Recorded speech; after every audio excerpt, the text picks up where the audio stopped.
جیسا کہ ہم نے یہ سلسلہ شروع کیا تھا کہ جس میں جو پیرنٹس کے کامن سوال ہیں جو کہ پوچھے جاتے ہیں عموماً آؤٹ ڈور میں اور چینل پہ بھی کمنٹس کے ذریعے، تو اس کی ایک ایپیسوڈ میں نے جو سوالات تھے ان کا جواب دیا ہے۔ اس طرح کی سیریز کے ایک اور ایپیسوڈ میں آپ کی خدمت میں حاضر ہوں۔ بسم اللہ الرحمن الرحیم، السلام علیکم۔ میرا نام ڈاکٹر علی رضا ہے، میں آپ کا اور آپ کے بچوں کا معالج ہوں۔ کامن سے جو سوال والدین کا پوچھا جاتا ہے بچوں کے متعلق، اس کا میں سوچا کہ میں آپ کو بتاؤں۔ بہت سی عام سی باتیں جو والدین بہت زیادہ او پی ڈیز میں پوچھتے ہیں کہ جی چھوٹا بچہ ہے، ماں اس کو دودھ پلاتی ہے تو ماں تو جو کھائے گی اس کے پیٹ میں گیس ہو جاتی ہے، تو ڈاکٹر صاحب بچے کو بھی گیس ہو جاتی ہے تو ہم تو ماں کو کچھ بھی نہیں کھانے دیتے۔ تو اس بارے میں بھی بارہا بتایا گیا ہے کہ بچہ جو ہے، جو ماں جس کو دودھ پلاتی ہے، ماں اعتدال میں ساری غذا کھا سکتی ہے۔ ماں کے لیے بہت زیادہ ضروری ہے کہ وہ اچھی غذا، ہیلدی غذا جس میں روٹی، سالن، سبزی، پھل، سلاد، نٹس یہ سب شامل ہیں۔ صرف اس نے جو ہے کولڈ ڈرنکس کا استعمال بہت زیادہ نہیں کرنا، ڈیپ فرائیڈ فوڈز نہیں استعمال کرنی، پیکٹ فوڈز نہیں استعمال کرنی، اس کے علاوہ وہ سب چیزیں استعمال کر سکتی ہے۔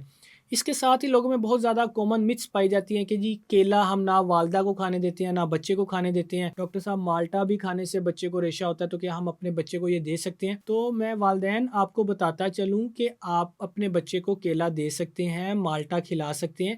یہ ایک بھرپور غذا ہے۔ کیلا جو ہے وہ نیوٹرینٹس پیدا کرتا ہے، اس میں فائبرز ہیں، اس میں وائٹامنز ہوتے ہیں، اس میں پوٹاشیم ہے جو کہ بچے کے لیے ایک بھرپور غذا ہے۔ اس کا ریشہ پیدا کرنے سے کوئی تعلق نہیں ہے۔ اسی طرح مالٹے میں بھی وائٹامن سی ہوتا ہے، فائبرز ہیں، تو آپ نے بچے کو مالٹا بھی کھلانا ہے۔ اس وجہ سے میری بچوں سے خود گزارش ہے کہ جو بچے سمجھدار ہیں، میری بات کو سن رہے ہیں، وہ مالٹا اور کیلے کا استعمال ضرور کریں۔ یہ ان کی امیونٹی کو بوسٹ کرے گا۔ یہ صرف متھ ہے، مالٹا اور کیلا ریشہ پیدا نہیں کرتے۔ اب خود یہ ایک کامن سینس ہے کہ جو بھی کھانے والی چیز ہے اس نے خوراک کی نالی میں جانی ہے، نہ کہ سانس کی نالی میں۔ اس وجہ سے یہ چیزیں ریشہ نہیں کرتی۔ اس کے علاوہ ایک اور بہت سا کامن سوال والدین پوچھتے ہیں کہ ڈاکٹر صاحب کہ ہم اپنے بچے کو انڈا دے دیں، یہ گرم تو نہیں ہوتا؟ دیکھیں جی، انڈے میں بہت زیادہ فیٹی ایسڈز، پروٹین ہوتی ہے جو کہ بچے کی نشو و نما، اس کی برین کی ڈیولپمنٹ، اس کی مسلز کی ڈیولپمنٹ کے لیے بہت زیادہ ضروری ہے۔ اس وجہ سے انڈا ایک بھرپور غذا ہے۔ آپ اپنے 6 ماہ سے اوپر بچے کو اس کو میش کر کے انڈا، اس کی زردی دے سکتے ہیں۔ 8 ماہ سے اوپر بچے کو بھی دے سکتے ہیں۔ اس میں یہ کوئی گرم نہیں ہوتا، کوئی اس کی ٹھنڈی تاثیر نہیں ہے۔ یہ ایک بھرپور غذائیت ہے، نیوٹرینٹ سے بھرپور ہے، جو کہ بچے کی غذائی ضروریات کو پورا کرتا ہے، بڑوں کی بھی غذائی ضروریات پورا کرتا ہے۔ اس لیے آپ انڈے کا استعمال بھی بچوں میں، بڑوں میں کر سکتے ہیں۔ اس کے علاوہ ایک عام اور مت پائی جاتی ہے، لوگ کہتے ہیں کہ ڈاکٹر صاحب کہ ہم مچھلی کھانے کے بعد دودھ کھا سکتے ہیں، اس سے تو پھول بیری یا برس کی بیماری ہو جاتی ہے۔ تو اس میں بھی کوئی ایسی صداقت نہیں ہے۔ دیکھیں، مچھلی کھا کر آپ اوپر دودھ پینے سے آپ کو وٹلائگو کی بیماری، پھول بیری کی بیماری نہیں ہو سکتی۔ یہ ایک آٹو امیون ڈیزیز ہے، اس کی کئی وجوہات ہوتی ہیں، میلانوسائٹس ڈیمیج ہو جاتے ہیں۔ آپ خود یہ دیکھیں کہ بنگلہ دیش میں جو مچھلی ہے وہ سب سے زیادہ استعمال کی جاتی ہے، کھائی جاتی ہے، تو اس طرح تو وہاں کے تو زیادہ لوگوں کو پھول بیری ہونی چاہیے، لیکن اس کا اس سے کوئی تعلق نہیں ہے۔ مچھلی کی کچھ اقسام ہے جس کو دودھ میں پکایا جاتا ہے، اس کا استعمال کیا جاتا ہے، تو اس بات میں بھی کوئی صداقت نہیں ہے۔ مچھلی کا استعمال بچے بھی کر سکتے ہیں۔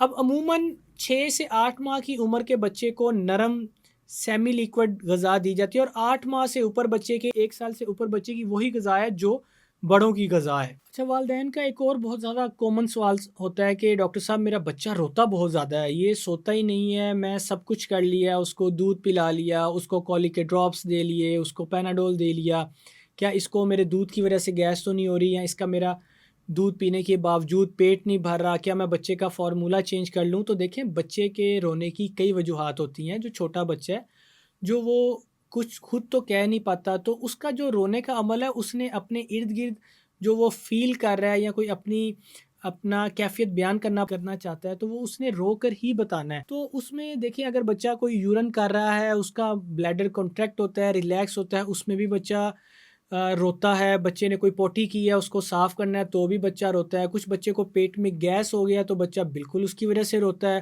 بچے کو کوئی بخار ہے، کوئی دانت میں درد ہے تو اس کی وجہ سے بھی بچہ روئے گا۔ دانت نکلنے کے مرحلے میں بچہ روتا ہے۔ عموماً دانت نکلنے کے مراحل میں بہت ساری متس پائی جاتی ہیں، اس کی بھی ویڈیوز میرے چینل پہ موجود ہیں، اس کو بھی آپ ضرور دیکھیں۔ اس کے متعلق کوئی بھی آپ کا سوال ہو تو آپ مجھے کمنٹ میں پوچھ سکتے ہیں۔